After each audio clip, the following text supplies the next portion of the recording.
Ikibazo cya kabiri cyari kibajije ngo twabajije ibibazo byinshi dore ko nari ndimo na mbere koko ibintu bigitangira biza bitangira bidafite umurongo mwiza, ariko icyo mbijeje nuko Miss Mulenge tugiyemo none irimo abagabo murababona, ni abagabo bafite inararibonye, ni abagabo bafite ubushobozi n'ubumenyi. Hari ibibazo bateguwe n'ibanga ntabwo twabibabwira, hari uburyo babiteguye, hari imirongo migari na kritere bashizeho kugira ngo bizagenderwaho noneho bitari bya bibazo nkuko byakoze. Nta gikorwa gisa n'ikindi, abakina imipira bazavuga ngo nta mukino usa n'undi. Ntago tubabwira ngo tuzabaza ikibazo kiniki, ariko tuzabaza ibibazo ku bumenyi rusange bw'abakobwa bazitabira iyi Miss Mulenge Award. Ku bijanye n'umuco, of course turi abanyamurenge, hagomba kuzabazwamo ibijanye n'umuco, hazaba harimo iby'ubumenyi rusange. Kandi ikindi mugomba kumenya, ku bakobwa bazitabira Miss Mulenge hazaba higihe hagati ya coordination y'abari muri coordination n'aba contestant barushanwa, bazagira igihe cyo kuganirizwa ku buryo bazaba biteguye mu mutwe, bazaba biteguye bazi ko nibura umuntu azaba agomba kuba afite ubumenyi ku kintu runaka na runaka, kuko ashobora kuzabazwaho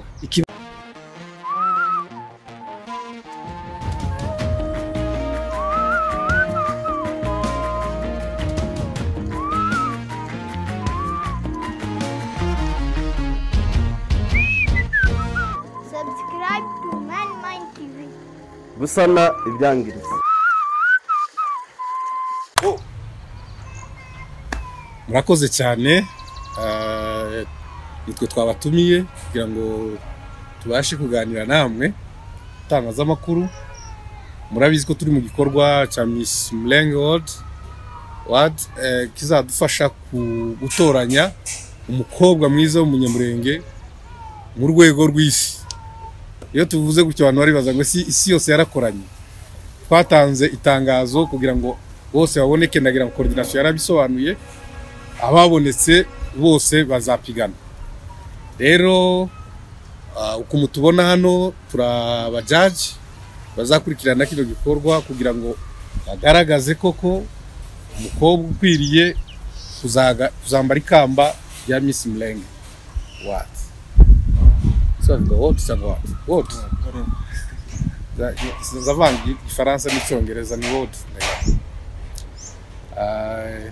bese uhagarariye umukobwa w'umunyamurenge ufite indangagaciro z'abanyamurenge, ufite ubwiza bwiza bugaragara kandi ufite n'ubwenge n'ubumenyi. Tuzabisobanura mu buryo burambuye, twahuye neza, twashizeho ingamba zose, ariko ubu ngubu inama tuvuyemo ni nayo yatumye tubatumira. Twarimo twiga amategeko azatugenga, ibyo tuzagenderaho, kritere, mirongo migari tuzagenderaho kugira ngo tuzahitemo uwo mukobwa uzambara ikamba. Rero turatangira tubibwira, niturangiza muratubaza ibibazo mushatse byose, urubuga rwanyu rurafunguye, nta kibazo twimiriye, ariko murabaza ibijyanye n'abajaji, tumutubaza ibijyanye na coordination, kuko twebwe turimo tubitegura. Twebwe dufite igisata mugani w'abarundi ishinzwe gukurikirana no kumenya umukobwa mwiza uzatorwa uzahagarira abandi. Mutatubaza ngo ese ngo iki ngiki cya coordination, icyo muzakibaza abashinzwe coordination. Muratubaza ibijyanye n'abajaji, ndagira ngo turemeranye aho ngaho. Reka ntangire nje yari njubibwira, hanyuma turakomeza tubibwira twese. Je nitwa Sibomana Charles, ndi umujaji, njuyoboye abajaji, no mu gikorwa cyushize nari nyoboye abajaji bahisemo umukobwa wambaye ikamba. Rero reka mpe umwanya bagenzi banjye nabo babibwire, hanyuma turakomeza n'ibibazo.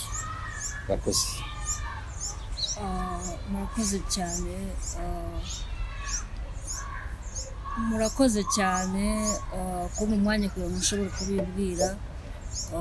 Nitwa Mukunzi Jocelyn Nyiribakwe, nkaba barampisemo kugira ngo dushobore gukorana muri kino gikorwa cya Miss Mulenge World 2023-2024 kugira ngo ibyo bihagije murakoze. Yego murakoze. Murakoze. Ku mazina nitwa Andrew Ndayisenga, ndi umujudge muri Miss Mulenge World 2023-2024. Nagiriwe icyizere mu bantu benshi bari batandukanye, so ni icyizere abashinzwe kubitegura bambonyemo, kandi nanjye nzi ko tuzakorana, dufite team nziza hano, tuzakora igikorwa kiri professionnel. Murakoze. Murakoze. Amazina nitwa Byishimo David, nanjye ndi umujudge muri iyi team, nkaba naragiriwe icyizere muri Miss Mulenge 2023-2024. Barakoze cyane kutwibwira no kubibwira, uko mwayibonye turi bane ariko abajaji ni batanu. Undi umwe ntaraboneka, taragera hano, mbese ari mu Rwanda, yitwa Mutesi, irindi yitwa nde? Console. Nawe ni umujaji. Abajaji ni batanu, nibo bazayobora kino gikorwa cya Miss Mulenge, kandi ubutaha tuzaba turi kumwe twese kugira ngo tuyobore icyo gikorwa. Ndagira ngo tubahe umwanya mubaze ibibazo bijyanye n'abajaji, hanyuma tuze gusoza iyi press conference. Murakoze.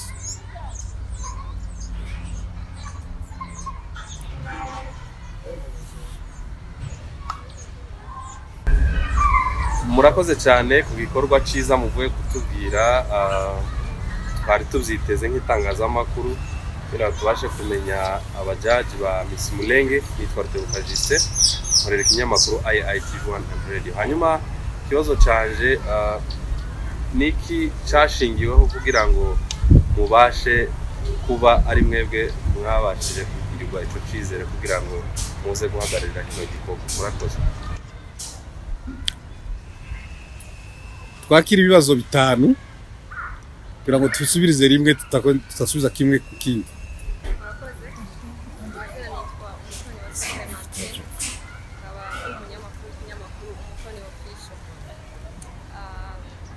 Umwaka ushize habajijwe ibibazo byinshi bitandukanye biba challenge ku bantu bitabiriye irushanwa.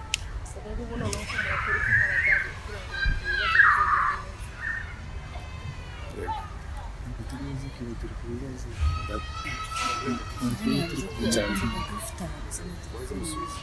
Katubanza usubizwa ngivyo kugira ngo tutaza gutinda. Ijambo rya mbere kuri icyo kibazo cyawe ubajije ngo niki cyashingiyeho bahitamo aba bajaji batanu. Abategura Miss Mulenge ku rwego rw'isi baricaye batanga itangazo basaba abantu ko bapigana, bagaragaza ubumenyi n'ubushobozi bafite mu gukora iki gikorwa. Hapiganywe abantu 24, 43. Naherutse bakiri 24, kandi nanje ndimo. Mu bushishozi bwabo bamaze kubabaza interview bahisemo abo batanu.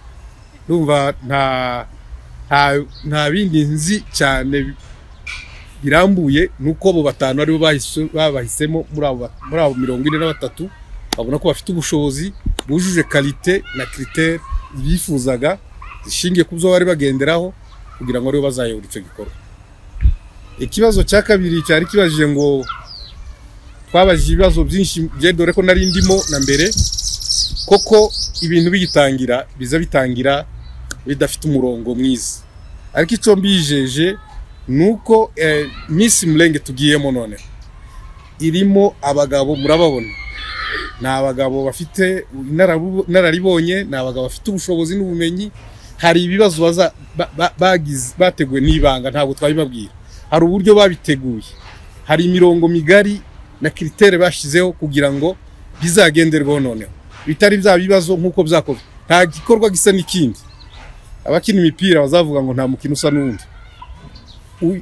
Iki gikorwa kirihariye, kandi igikorwa kizagendera ku mirongo myiza, kandi turizera neza nubwo nta muntu wemeranwaho n'abantu 100%. Miss uzatorwa azaba ari Miss wemewe kandi n'uyu wa mbere yari yemewe, ariko ibyo byose by'ingorane twahuye nazo zizagenda zikemurwa uko tugenda tubikora ariko tugenda twiga. Murakoze. Murakoze cyane, nitwa Amakuru Yagarutse TV. Mfite ikibazo gishingiye cyane ku kantu komojeho cy'imitegurire y'imibarize cyangwa se ibibazo byo kubaza abana b'abakobwa babitabiriye yarushanwa. Hari icyifuzo cya benshi, bamwe bati wenda umuco kubera ko benshi bavukiye hano ati muza mugabanya utuntu twa fizike, ati natugabanya. Muri rusange muri departement y'ibibazo, ni ibibazo bizaba bishingiye kuki? Ese niba hari uburyo mwagiye wenda mbugude gurupa ubwiza bufite amanota yabwo, imisubirize, imigendere, muri make wenda mwatubwira mu ncamake ese mu gutanga amanota muzashingira ku cyane. Tuvuye mu nama ari byo twaganira, reka ndayisenga afashe. Ya murakoze. Ni ikibazo cyiza ubajije. Mu by'ukuri ntago tubabwira ngo tuzabaza ikibazo iki niki, ariko tuzabaza ibibazo ku bumenyi rusange bw'abakobwa bazitabira iyi Miss Mulenge Award. Ku bijanye n'umuco, of course turi abanyamurenge, hagomba kuzabazwamo ibijanye n'umuco, hazaba harimo iby'ubumenyi rusange. Kandi ikindi mugomba kumenya, ku bakobwa bazitabira Miss Mulenge hazaba higihe hagati ya coordination y'abari muri coordination n'aba contestant barushanwa, bazagira igihe cyo kuganirizwa ku buryo bazaba biteguye mu mutwe, bazaba biteguye bazi ko nibura umuntu azaba agomba kuba afite ubumenyi ku kintu runaka na runaka, kuko ashobora kuzabazwaho ikibazo. Iyi ntago ari examen nationale bakubaza ku bintu, na examen nationale bakubaza ku byo wize. So rero tuzagira igihe cyo kugira ngo tuganirize aba contestant cyangwa se abazaza kurushanwa ku bibazo, ku byo bagomba kwiteguraho kuzabazwaho. Murakoze. Ariko bamwunganira. Murakoze. Reka banza mwunganira gato. Murakoze cyane kumpa ijambo. Uko ndatekereza yuko ntabwo nkuko yaramaze kubivuga, ntabwo dushobora kuvuga ngo tuzabaza mu kibazo kinini, ariko umuntu nawe ubundi rushanwa riba rishingiye ku bibazo. Icyo barushanwa niki ni gusubiza ibibazo. Rero ni ukuvuga ngo uzaba washuje neza azaba afite kimwe mu biranga amanota agomba kuba ashingirwaho kugira ngo atsindire iryo kamba. Ni ukuvuga ngo ntitwavuga ngo ni ikibazo kiniki. Ikibazo cyose kizaba cyateguwe kizabazwa, ikizasuzumwa n'ubumenyi ufite kuri icyo kibazo n'uburyo bw'imisubirize. Hari ukuntu udashobora kubuza n'ikibazo, ariko uburyo bw'imisubirize bikaba byagurisha amanota. Rero nta murongo ushobora gutangwaho ku bibazo runaka. Murakoze, nicyo nakongera. Arakandi nongeraho gusa, muziko ari Miss. Iyo bavuze Miss bavuze ubwiza. Umuntu ubwiza ni facultatif. Nukuvuga ngo uyu ashobora kubona uyu ari we mwiza, wowe ukabona gutya, ariko hari ubwiza byibura twego abajaji tuzahurizaho tukabona ko uwo muntu ari mwiza koko. Nukuvuga ngo ubwiza bufite amanota menshi: igihagararo, gushingura, uko ateye, noneho gusubiza, attitude, uko nyitwarira imbere y'abajaji n'imbere ya public, na projet yo noneho projet. Reka noneho tusanaho tumenya ko kabanga projet ifatika, yumvikana, ishobora gukorwa. Ari kuvuga projet idashobora no gukorwa, mbese ifatika, yumvikana, isobanutse, faisable, nimba navuga ngo ishobora gukorwa. Murakoze. Murakoze ku bisobanuro muhaye rubanda ndetse n'abandi bazitabira Miss Mulenge. Ikibazo kindi kiravuga ati ikiswe ikizamini ni ibibazo koko muko mu bisobanuye. Ese abajaji nimwe muzahitamwo ibibazo bizabazwa cyangwa hari akandi kanama kazategura ibibazo bizabazwa? Iyo ni question 1, ariko ifite A na B. B iravuga ndetse ese security y'ivyo bibazo bizaba imeze gute ku buryo hatabamo mwana wanje cyangwa mushiki wanje, kuko abo mugiye guhitamo byanga byakunda harimo abavandimwe, kuko twese turi bene nyirakuru. ese sekirite y'ibyo bibazo izaba imeze bite ku buryo n'uzabirebera muri zino kamera azavuga ko ari bizima ndetse binatunganye. Reka maze nsubize na bagenzi banjye baranyunganira. Ijambo rya mbere turi inyangamugayo. Turi inyangamugayo. Ku muntu urana ntari inyangamugayo. Uriyo niyo mpamvu baguha. Kandi ndi judge mukuru. Mu by'ukuri turabijeje ko baduhisemo batwizeye. Nta yindi nama izategura ibibazo ni twebwe kandi turigenga. Nta influencer uturimo uza kutubwira ngo murakora iki. Kandi njyewe ndibishobora nta muntu uzumvugiramo. Tibibaho. Uzi izina ryanjye nitwa Vubi. Ni gap. Ni gap. Kuvuga ngo uko nta muntu uzumvugiramo nza nkora uko mzumva tutumvikanya ahubwo ndabireka. Mzumve neza ko nta muntu uzatuvangira. Kandi ukutubona turi batanu n'ubwongo badahari ni inama ituranga n'ubunyangamugayo n'ibanga no gushishoza no kutaba influenceable na public nta chene wabo nta kibishoboka bizazamo kandi turabyirinda cyane no uzabigaragaramo tuzamukuramo rugikubita kuko tudushaka ko igikorwa kizagira ukivangira. Kibazo cya kabiri sinacumva cyari cy'umutekano w'ibibazo nanone. Ngaho reka David murakoze cyane. Umutekano nifate cyangwa nirekera ndaza kunganira wenda kuri sekirite y'ibibazo muvandimwe yarabajijeho sefu y'ibibazo bizabazwa muri Miss Mulenge 2023-2024. No kuvuga ngo abafasha abakozi babafashe bashingiye kuri experience unararibonye nizo criteria bagendeyeho bagiye basoma ama CV bamwe batari hano benshi baraplayinze ariko criteria fittinga ko mujaje ntago bageze mu rugo rwego bigaragara ko sefu cyangwa ibyo bagendeyeho ni ingingo yumvikana ko abajaje bahiswemo cyangwa babaye selected bazakora bakaba professionnel muri iki gikorwa cya Miss Mulenge. Ikindi kandi nshobora kubabwira nuko kubijanye na confidentiality akanama cyangwa komite ya Miss Mulenge dufite ingamba twabifatiye mu buryo tudashobora kuzibasangiza mu buryo mubishaka ariko dufite ingamba twihaye dufite ibyo tuzogeraho dufite uburyo dushaka gusiga iki gikorwa kugira ngo kizabe gifite isuku nundi wese uzakibona hanze ya nundi wese uzagikurikirana kizamuheshe kumva ko byibuze ikintu cyateguwe mu buryo bwiza cyangwa abajaje bari aba professionnel muri iki gikorwa. Ibanga ry'akazi ni rirahari niyo mpamvu bahisemo abajaje cyangwa iyi team. Murakoze. Reka nkunganireho gato nanjye. Reka mvuge ku kintu cyitwa professionalism. So mu by'ukuri cyambere nuko iyi team mubona na Mutesi utari hano turi abantu bashize hamwe kandi tuzi ico tugiye gukora. So turabizeza professionalism muri iki gikorwa.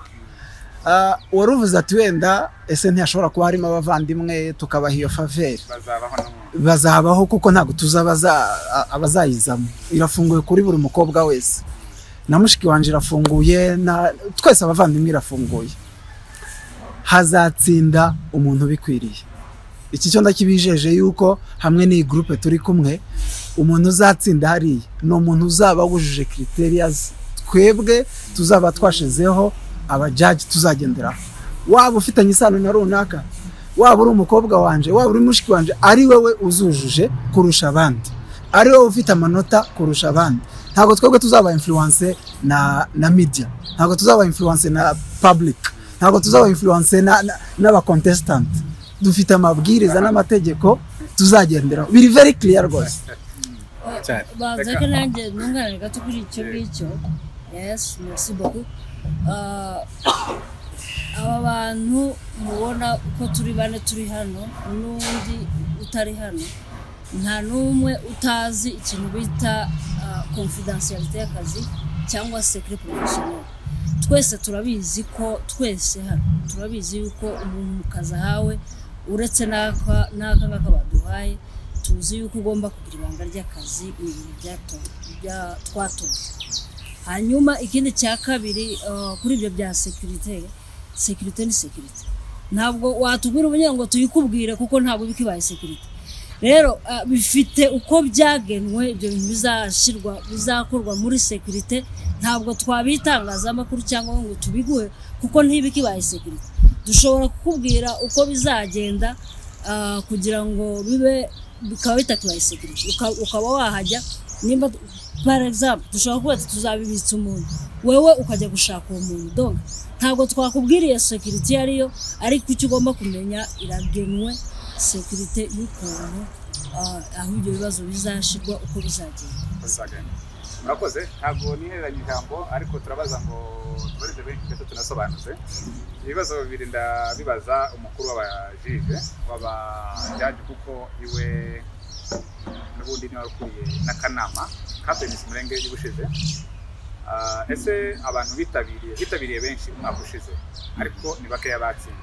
Ese uwitabiriye akajya muri abantu 12 bagiye muri bootcamp ese aramutse atanze kandidatire yiwe azemerwa?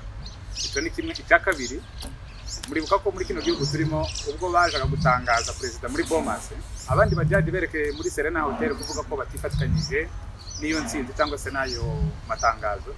Muri no timu yawe muri batanu uri umukuru w'abajaji kandi ni se navuga ni icya kabiri uyoboye abajaji. Ese mugihe hagaragara izo mbogamizi zo kutemeza ko navuga kuri finale yo kutemeza kuri wa wundi umwe, ese byo wabyitwaramo ute nka chief w'itimu? Reka mbite subiza. Icya mbere umbajije ese muri bariya ba 12 babonye ibihembo bashobora kugaruka. Icyo kibazo twakiganiriyeho. gato 12 ntabwo babonye ibihembo. Ni batandatu. Bagiye muri bootcamp. Ariko batsinze ni batandatu ndagira. Uko bimeze nuko twavuze ngo uwabaye miss n'uwabaye igisonga cya miss n'uwabaye igisonga cya kabiri. Uwabaye igisonga cya kabiri abo ngabo ntabwo bazagarukamo kuko isezo yabo bararangije. Abandi basigaye guhera ku wa 4 kugeza ku wa 12 bose bashobora kwiyamamaza. Nta kibazo kasobangaruka. Kibazo cya kabiri ngo ese tubaye ducitsemo ibice uzagenda gute? Oya ntabwo tuzaki. Reka twizere ko bitazabaho. Kandi bizabaho tuzafata ingamba uwo munsi bizabaho. Reka ndeye kuvuga ibitaraba. Nibibaho tibizabaho bibayeho twafata izindi ngamba zo kubikora. Uko twabikora. Ariko ubanze wibuke ko jaji bukuru bafitijwe amajwi abiri. Turi batanu. Ubwo ngubu turi batandatu niyo mpamvu bazagira ibihero. Buri aho jaji mukuru yagiye ahita haboneka amajwi 3 nibo baba batsinze. Sawa. Murakoze cyane. Nari nifuza ko mwadusobanurira wenda hari uburyo kritere zagenwe cyangwa se niki kigenderwaho kugira noneho uriya mukobwa abe yakwemererwa kuza muri Miss Mulenge. Kritere ni iki?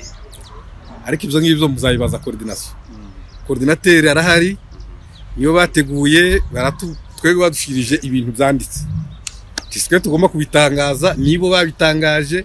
Ndagira ngo n'abakobwa barimo biyandikisha bashingira kuri iryo tangazo. Murakoze cyane. Twebwe ntimutubaze ibyo bintu turabajaji gusa. Murakoze cyane nikoze kubona Mulenge ndakomeza kuko mugenzi wanjye yari yakozeho umutekano w'ibibazo.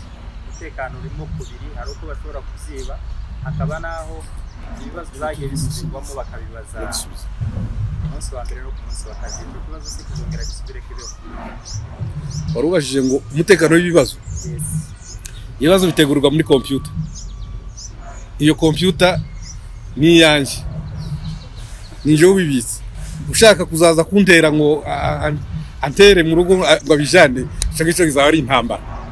Aho icya kabiri yego aba bagabo bo tuzatubyize twese twabyemeje mbere yuko tubyandika tunabyemeza. Agize umutima wo kuja kubivuga hanze yabivuga ariko ico mbijeje ni inyangamugayo batoye.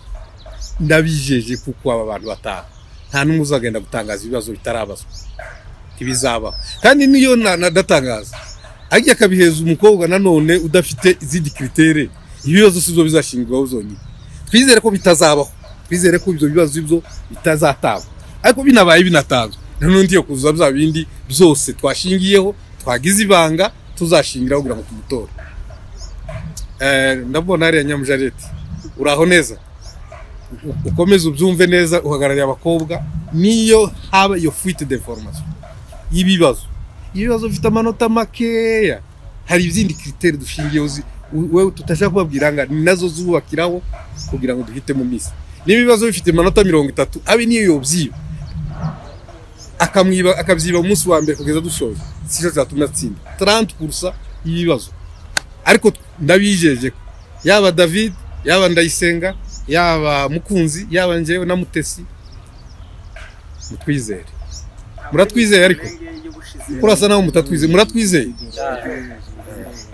mutwizere tufite ubushobozi n'ubumenyi dufite ubunyangamugayo kiruto turi n'abanyamurenge umunyamurenge gikorwa gihesha agaciro abanyamurenge akagenda akaja kubishira mu gutuma bitesha agaciro ibizabaho biragatsinda ikibazo cya nyuma muri Miss Mulenge wari urimo kenshi ibibazo byakunze kubazwa abakobwa bose zakunda kugenda bisa hari ubwo ari itegeko kugira ngo ibibazo mwabaje umukobwa wa mbere arizo mubaje n'uwa kabiri n'uwanyu reka ngusubize wenda ku bijyanye numvise abanyamakuru muri gutinda ku bijyanye n'ibibazo ngo ese aba contestant cyangwa se abakobwa bazaba bari guhiganwa bashobora kubimenya mbere icya mbere nta muntu uzabazwa ikibazo gisa n'icya mugenzi wewe icyo cyo kiri clear nta kibazo kizagarukamo kabiri nabyo kibe clear icya gatatu mbere yuko wenda ngo bashobora kubazwa bashobora guhabwa ibibazo mu gihe ngo amakuru yamenyekana twebwe ntago tuzi abazaza mu irushanwa twebwe turi akanama nkemurampaka aba contestant tuzabahabwa bafite uburyo bari kwiyandikisha bafite uburyo bari gushakisha uburyo buzuza criteria zizakurikizwa so rero ntabwo mu gihe tutazi n'abantu nta n'ibibazo abantu bazamenya ariko ku bijyanye n'ibyo by'ibibazo nta kibazo kizaba gisa n'ikindi kandi nta kibazo kizaza gitunguye aba contestant mu buryo bazaba wenda batabiteguyeho hari ikindi umuyobozi mukuru yaravuze ibibazo biri mu bintu bifite amanota make yo kugenderaho so ku manota nta nubwo ikibazo gifite kimwe cya kane urumva rero ibindi biba bisigaye nibyo biguhesha gutsindira ikamba so ndizera ko ibyo biri clear reka mukosore gatoya sino gukosora ni nko kumwunganira tuvuze ko 100% ikibazo kitogaruka ariko ikibazo gishobora no kugaruka bitewe nuko wagisubiza surtout yari ikibazo gifunguye reka mbaye nk'urugero ubajije tese urumva ute uburinganire icyo kibazo ntigifunguye urumva site uburinganire hagati y'umwana w'umukobwa hagati uburinganire hagati y'umugabo n'umugore ubwo uko yabisubiza sikuye yabisubiza kandi uko abisubije mu bishingiraho mwumva ubumenyi afite mureba ibitekerezo afite kugira ngo muweze amanota meza niyo cyanagaruka avuze ko bitashobora kuzagaruka ariko bishobora no kugaruka ariko niyo cyagaruka kizaba ari ikibazo gituma twumva ko wewe koko ubifite ubumenyi buhagije mu gusubiza cya kibazo kurusha ukuriye yabisobanuye mbere donc kirashobora kugaruka n'exclure pas tuvuge ngo ntibyoza coza ariko twebwe tuba dushaka twumve ibisobanuro content y'ibisobanuro byawe paraporo y'ikibazo wabajijwe paraporo n'undi wakibajijwe mbere ikindi kandi wenda nunganira mu segonda imwe aba constant basagomba kuba bafite project zitandukanye muri izo project zabo rero naho agomba kuvukamo ibindi bibazo babazwa bitandukanye n'ivyo bagenzi babo babajije iyo nayo ni ingingo yumvikana ko ibibazo bidasa tuzagenda tubaza muri Miss Mulenge. Yego murakoze cyane umwanya bari baduhaye urasa n'urangiye ariko ubwo guha abagenzi bacu agaciro batinze kubera impamvu z'akazi bihanganye twakira ibibazo bibiri gusa kubera ko batinze bibiri gusa soza ikiganiro nitwa Museveni Eric Rugamba kuri Top TV muri mu kabiri aho mucereshwe mfite ibibazo bibiri icyambere kiragira kiti ushize Charles Yoro hagarariye komisiyo y'abajaji cyangwa se team y'abajaji bikaba byaragaragaye ko Miss Popularity watowe ico gihe atayuje kiritera tuzi ko Miss Popularity atorwa bitewe na n'uburyo yarakuzwe muri public ariko Miss Popularity watambutse byari bihabanye ese kuri ubu ngubu turizera gute ko itsinda noneho muzatora ibintu cyangwa se muzatambutsa abantu ku bitewe n'imyanya izaba yatorewe bishingiye ku byari bikwiye donc ko kuri uwo mwanya wa Miss Popularity. Hanyuma ikindi muri gahunda harimo muri Miss Mulenge harimo kureba abantu abavuga ikinyamurenge, ariko kuzukuri usanga no mu bajaji ndetse no mu bajaji ngaba babana cyangwa se abakobwa ngo turebe ko bavuga ikinyamurenge, usanga namwe ikinyamurenge cyanyu gikimangwa ko hari amajambo menshi cyane mukoresha atari mu kinyamurenge, no mu kanya waramaze kuvuga ngo urugero n'ibindi bizoza. Ese mwebwe imigute mu judging abantu wenda muzabajudginga ku bijanye n'ikinyamurenge, kandi namwe ku ruhande rwanyu harimo kudakoresha ikinyamurenge? Urakoze cyane, reka mbere kuri icyo cya mbere, kila mwanzo ni mgumu. Ibintu byari bikozwe ubwa mbere, namwe murabyumva nyine, byari ibintu bitangiye kizaburamo amakosa. Miss Popularity ubusanzwe atorwa na public kuri uburyo ibyo akora, uburyo yiyamamaza, uburyo akunzwe, haba hariho website, niko bikorwa. Turizera ko ubu ngubu bizakurikizwa. Uzaba Miss Popularity azaba ari umukobwa koko ukunzwe. Kanje ku cyakabiri, ikibazo cy'ururimi cy'ikinyamurenge, none abangaba bajaji dono twatoye, ndabona ari abantu bose bujuje criteria kugerageza kundimi z'amahanga, kuko bo bose bafite niveau ya kaminuza, yaba icyongereza yaba igifaransa, bose n'abantu nemera pe kandi bashobora kubikora neza, afite n'ubumenyi na experience professionnelle bakoze, dore ko ndavuga n'igifaransa kandi bavuga tuvuga ikinyamurenge.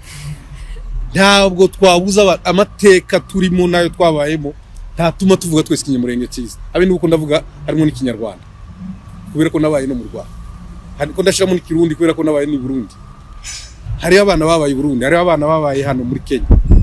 Yanani bakavuga ikintu akavuga no mu Giswahili, hituzamwima amanota kuko ya jambo yananiwe kurivuga mu kinyamurenge neza, kuko n'abana bavukiye mu bunzi tugomba kumva iyo context. Ndagira ngo ndekera aho ngaho mugenza nyunganire, hanyuma dusoza icyo kiganiro. Murakoze. Turaza kwakira n'ikindi kimwe kubera ko wowe wabaje bibiri, cyo kwakira n'undi umwe wakerere. Murakoze. Ku bijanye n'ururimi, iyi ni Miss Mulenge World n'isi yose, ntabwo ari Miss Mulenge iri kubera imurenge. So bivuze iki rero? Bivuze ko hari n'abazazamo bashobora kuba batari fluent cyangwa se badafite ico kinyamurenge gihagije, nkuko wari ubivuze ngo natwe ntago turishasha, bitewe na station zaho twagiye dutura hatandukanye. So bivuze iki? Ururimi ruri muri criteria ziza guhesha amahirwe yo kwinjira muri Miss Mulenge World 2023-2024, ariko ntabwo ari cyo kintu gishobora kuza kuba utazi ikinyamurenge neza, ntabwo bishobora kukubuza kuba Miss. Yes. Icyo gisobanuke.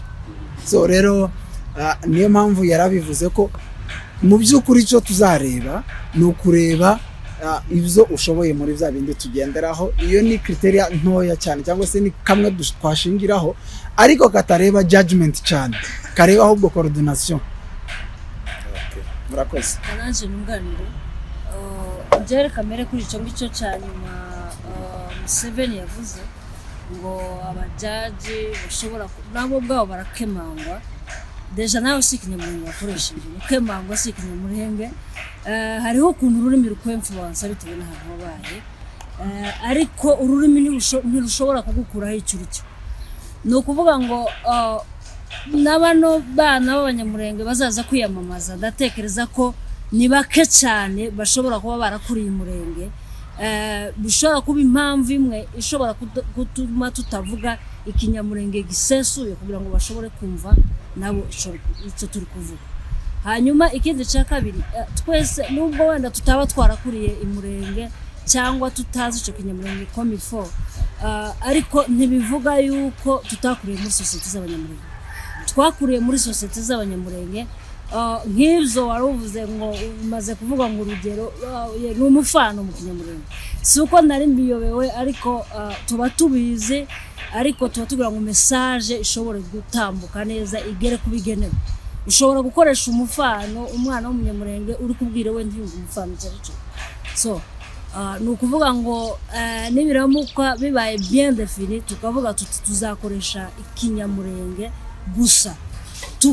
kitavanze kitari tuzagikoresha hano nta utari capable yo kuba yakoresha ikinyamurenge. Yes, ndabona umwanya wacu twari dufite urimo urangira, ndagira ngo turashoje ibibazo. Dushimira abanyamakuru bose ariko none mu ijambo ry'umwe muri mwebwe ashobora gushimira abakozi. Okay, reka dusoze. Turabashimiye ko mwatwitabye kugira ngo mubone n'abatowe kugira ngo bazayobore kino gikorwa nk'abajaji. Turabashimiye ko mwaje mutubaje ibibazo tubahaye mirongo migari. Hari ibyo tutababwiye kubera ko bikiri ibanga, hari ibyo muzabona kandi mugashima, kimwabura no kuzabura izo muzanenga kuko ibintu byose biba parfait. Tushobora kugira 100%. Ibyo muzanenga genda ubutaha bizagenda bikosora. Asigaye mugira umunsi mwiza, Imana ibane nawe. Murakoze. Sawa sawa.